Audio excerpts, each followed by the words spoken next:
नमस्कार सभी सरकारी कर्मचारी, राज्य कर्मचारी और ईपीएस नान-डिफा पेंशन धारकों का एक बार फिर से स्वागत करते हैं हमारे इस YouTube चैनल पर। दोस्तों, इस समय की ईपीएस नान-डिफा पेंशन धारकों के साथ साथ सरकारी कर्मचारी पेंशन धारक, केंद्रीय कर्मचारी पेंशन धारकों के लिए बड़ी खबरें निकलकर सामने आ चुकी है। जी हाँ दोस्तों, आज की इस वीडियो में सबसे पहले बड़ी खबर की बात करेंगे। ईपीएस नान-डिफा हायर पेंशन को लेकर बड़ी खबर है। कर्मचारी भविष्य निधि संगठन और कोर्ट की अवमानना पर बड़ा दावा यहाँ पर जो है ईपीएस नान-डिफा पेंशनर्स का बताया जा रहा है।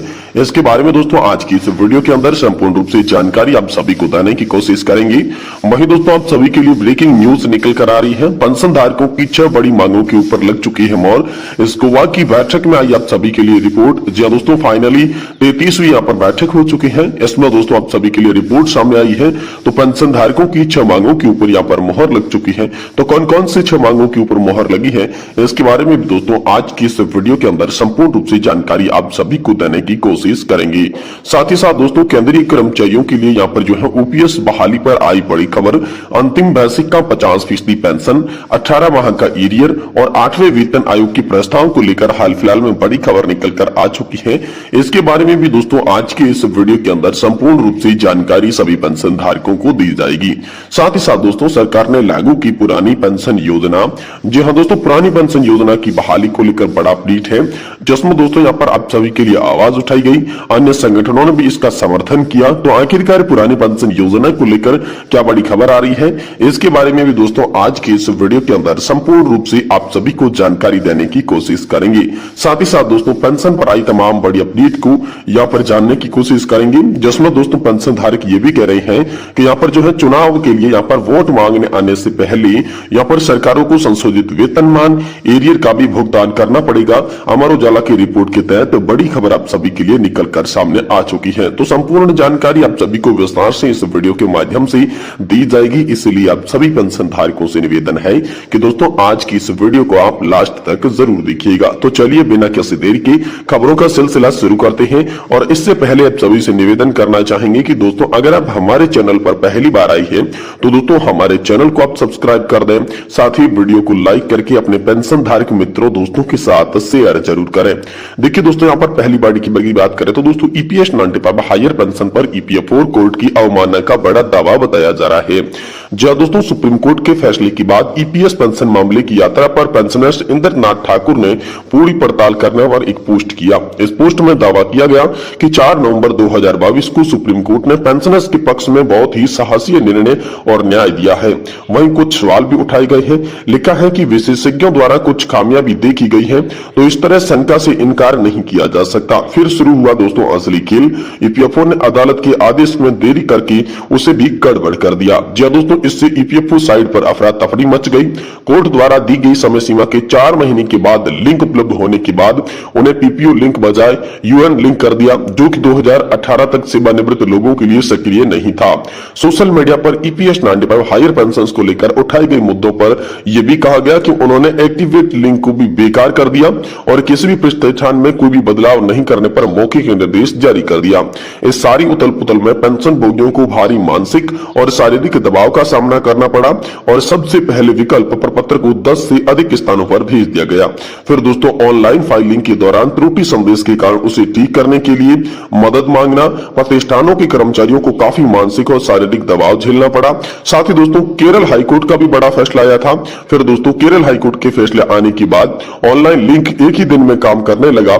ईपीएफओ ने जानबूझकर मामले में परेशानी पैदा की और समय सीमा को बढ़ा दिया। सुप्रीम कोर्ट द्वारा दी गई 4 महीने की समय सीमा उनकी अपेक्षा खो गई। फिर प्रतिष्ठानों ने मंजूरी के लिए ईपीएफओ से फिर जानबूझकर बाधाएं पैदा कर दी। और दोस्तों ईपीएफओ अधिकारियों को भी ये पता था, अब वे बार बार समय सीमा बढ़ाकर इसमें देरी कर रही है। ये सीधे तौर पर कोर्ट की अवमानना है और ये बात ईपीएफओ अधिकारियों को पता है, लेकिन राजनीतिक समर्थक और सरकार के पूर्ण समर्थन के बिना ये संभव नहीं है। अतः पेंशनर्स ने ये लिखा कि मैंने अभी अपनी राय व्यक्त की, आप सभी होशियार हैं इसीलिए समझते हैं कि हमको क्या करना होगा। साथ ही सुप्रीम कोर्ट कोर्ट के 11 नवंबर 2022 की आदेश का स्पष्ट उल्लंघन भी उन्होंने बता दिया है। ये सुप्रीम कोर्ट के 11 नवंबर 2022 के आदेश का स्पष्ट उल्लंघन था, जब ईपीएफओ द्वारा 31 मार्च 2023 तक पेंशन संशोधित नहीं की गई। ईपीएफओ द्वारा जानबूझकर फॉर्म भरने को लेकर नियोक्ता की सहमति तक बाधा डालकर इसे जानबूझकर देरी की गई। सारा डेटा उपलब्ध था, तो ये जानबूझकर किया गया था। ईपीएफओ के पास केंद्र सरकार का सारा पैसा है, तो इसमें दोस्तों यहाँ पर पेंशन धारक बताते हैं कि सुप्रीम कोर्ट की यहाँ पर 11 नवंबर 2022 के आदेश की स्पष्ट रूप से उल्लंघन यहाँ पर हुआ है। साथ ही दोस्तों अगली बड़ी खबर की बात करें तो पेंशन धारकों की 6 बड़ी मांगों के ऊपर मोहर लग चुकी है। जी हाँ दोस्तों, यहाँ पर आप सभी के लिए गोवा की बैठक से बड़ी रिपोर्ट आई है। फाइनली आप सभी के लिए 33वीं बैठक हो चुकी है, जिससे दोस्तों बड़ी खुशखबरी आप सभी को मिल सकती है, जिसमें दोस्तों कम्यूटेशन बहाली की बात हो गई है, एक एक्स्ट्रा इंक्रीमेंट की बात हो गई है, और दोस्तों 5, 10 और 15% पेंशन बढ़ोतरी की भी बात हुई है। साथ ही एफएमए में यहाँ पर जो है 3000 रुपए की बढ़ोतरी को लेकर भी बड़ी खबर है। दोस्तों यहाँ पर पेंशन भोगी संगठन मांगों को लेकर 33वीं स्क्वाड की बैठक जो है 22/2/2024 को नई दिल्ली विज्ञान भवन में आयोजित की गई थी। इस बैठक में पेंशन भोगी संगठनों के साथ साथ केंद्रीय मंत्री डॉक्टर जितेंद्र सिंह और केंद्र सरकार के विभिन्न विभागों के प्रतिनिधि मंडलों ने यहाँ पर दोस्तों भाग लिया था। इस मीटिंग में क्या क्या हुआ, कौन कौन से मुद्दों के ऊपर मोहर लगी, कौन कौन से मुद्दे खारिज किए गए, इसके दोस्तों मिनट्स केंद्र सरकार की तरफ से दिनांक 3/4/2000 को जारी कर दी गई। दोस्तों इसके सभी पेंशन भोगी संगठनों ने प्रतिनिधियों को भी यहाँ पर भेजा गया। तो इस बैठक में पेंशन भोगी संगठनों की विभिन्न मांगों के ऊपर चर्चा की गई। इसमें कुछ मुद्दों को माना गया और कुछ मुद्दों के ऊपर पुनर्विचार करने की सहमति के साथ साथ कुछ मुद्दों को खारिज भी किया गया। तो चलिए आपको विस्तार से बताते हैं कि कुछ मुद्दों के बारे में जिन पर केंद्र सरकार के विभिन्न मंत्रालयों ने क्या निर्णय लिया। तो दोस्तों पेंशन धारकों के हेल्थ चेकअप के बारे में यहाँ पर जो है अब सभी के लिए बड़ा निर्णय हुआ है। साल में एक बार पेंशन धारक जो है हेल्थ चेकअप फ्री करवा सकता है, इसको लेकर बड़ी खबर है। साथ ही दूसरी मांग थी 65 साल पे 5% पेंशन बढ़ोतरी का फायदा, यानी कि पेंशन बढ़ोतरी 5, 10 और 15%, 65, 70 और 75 साल की एज पे की जाए, इसको लेकर मांग थी। लेकिन इस मांग को दोस्तों केंद्र सरकार ने टाल दिया है। साथ ही दोस्तों फैमिली पेंशन धारकों के लिए फिक्स मेडिकल अलाउंस को यहाँ पर आप सभी के लिए मंजूरी मिल चुकी है। साथ ही दोस्तों रेलवे किराए में पेंशन धारकों और सीनियर सिटीजन को छूट मिले, तो दोस्तों इस पर सरकार ने बताया कि यह मामला रेलवे बोर्ड के अधीन आता है और रेलवे बोर्ड ही इस पर कुछ फैसला ले सकता है। दोस्तों अंतिम मांग थी कि 30 जून और 31 दिसंबर को रिटायर्ड कर्मचारियों को एक एक्स्ट्रा इंक्रीमेंट का फायदा दोस्तों यहाँ पर जो है मिलना चाहिए।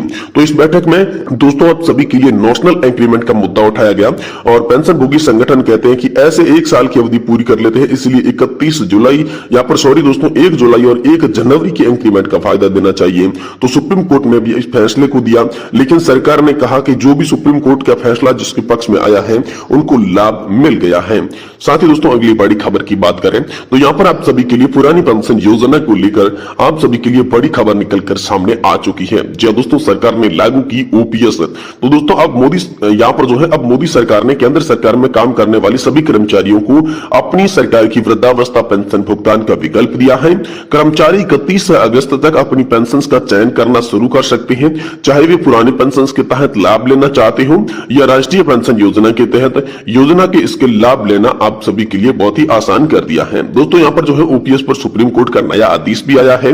भारत के सर्वोच्च न्यायालय ने दिल्ली उच्च न्यायालय के फैसले को बरकरार रखा है, जिसमें केंद्र सरकार को केंद्र सरकार के कर्मचारियों के लिए पुरानी पेंशन योजना को बहाल करने के निर्देश दिए गए थे। भारत में यहाँ पर सुप्रीम कोर्ट ने भी केंद्र सरकार ने 4 सप्ताह के भीतर एक आवेदन दायर करने के बाद कही थी और ओपीएस को बहाल क्यों नहीं किया जाना चाहिए इसके बारे में बात कही थी।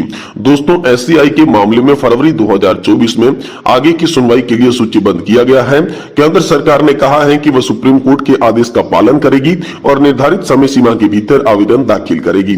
अखिल भारतीय राज्य सरकारी कर्मचारी महासंघ ने सूचित किया है कि यह आशावादी है कि सुप्रीम कोर्ट सभी सरकारी कर्मचारियों के लिए ओपीएस बहाल करेगा। साथ ही दोस्तों ओपीएस या पर 2024 में बड़ा अपडेट आया है। हाई कोर्ट के जजों में एक बेंच ने पुरानी पेंशन योजना 2024 को वापस लाने की याचिकाकर्ता को स्वीकार कर लिया और जजों ने सरकारी कर्मचारियों के लिए पेंशन के महत्व पर जोर दिया है। इसके बाद दिल्ली